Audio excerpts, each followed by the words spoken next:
I'm sitting here across from the old Dynamite Shack, and it hits me. It's really not that long a walk from here to that notorious island just offshore. The scenery along the way is awesome. Ocean on one side, wildflowers, and wind shaped grass on the other.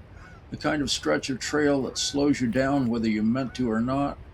But as good as the view is, the story waiting at the end of this walk is hard to beat. It's just a short stroll to this bench, so I settled in with another beverage. A beverage across from a past brothel. Hard to believe, looking at it now, but that offshore island has more stories than plants, and it's covered in plenty of plants. From here on the coastal trail, I'm looking out at that sea stack. All ice plant, grasses, and the tough coastal greenery that hangs on no matter what the Pacific throws at it. Today it's just another rugged Mendocino outcrop.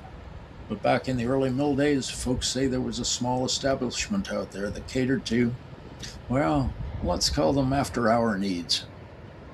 A building is gone, the foundation is gone, the clients are gone, the ladies are gone, even the access is gone, but the stories, those are still hanging around like fog in the cove. Some old timers swear there used to be a little wooden bridge from the millside, a shaky thing that didn't last long before the ocean took it. Others insist there was never a bridge at all, just a rowboat and a ladder that was more dangerous than anything happening inside. And a few folks say the whole thing is exaggerated, though they usually say it with a grin that suggests they know more than they're letting on.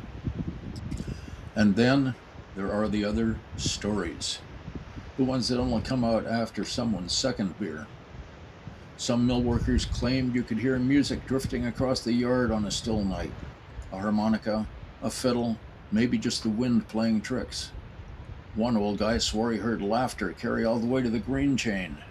Another said the foreman used to check on his crew by walking out toward the bluff, pretending to look at the tide while really counting which rowboats were missing. And then there's the jealous wife tale, the one that always gets told with a little extra gusto. The story goes that she didn't just threaten to tear down the bridge, she actually did it. Waited until her husband was out on the island, marched down to the bluff, and yanked loose enough planks to make sure he'd have to swim home and think long and hard about his choices on the way back. Whether that really happened or not, well, that depends on who you ask and how many drinks they've had. This cove I'm sitting above, it's one of those quiet pockets along the trail that doesn't look like much until you stop and give it a minute.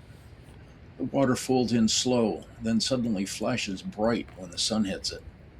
On the right day, you'll see harbor seals cruising through or a line of pelicans skimming low like they're late for something. And in the right time of year, this whole stretch of trail is prime whale watching territory. Gray whales, humpbacks, the occasional spout that surprises you because you weren't even looking for one. It's one of those places in town to just stand still and let the ocean show off. So here I am, raising my drink towards a place I'll never set foot on, a place the ocean reclaimed but the rumors refuse to release. That's the Mendocino Coast. Even the scandal eventually blends back into the scenery. If anyone out there can substantiate, verify, or completely discredit any of this, please drop a comment. I'd love to hear what you know.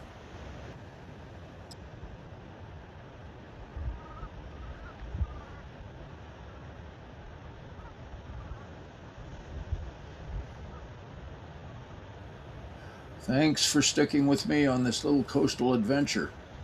I appreciate every one of my subscribers. You keep these stories rolling, and if you're new here, you can subscribe for free by clicking on my picture at the end of the video. Totally free. Unlike the activities of the past on that island, those definitely came with a fee. See you on the next trip.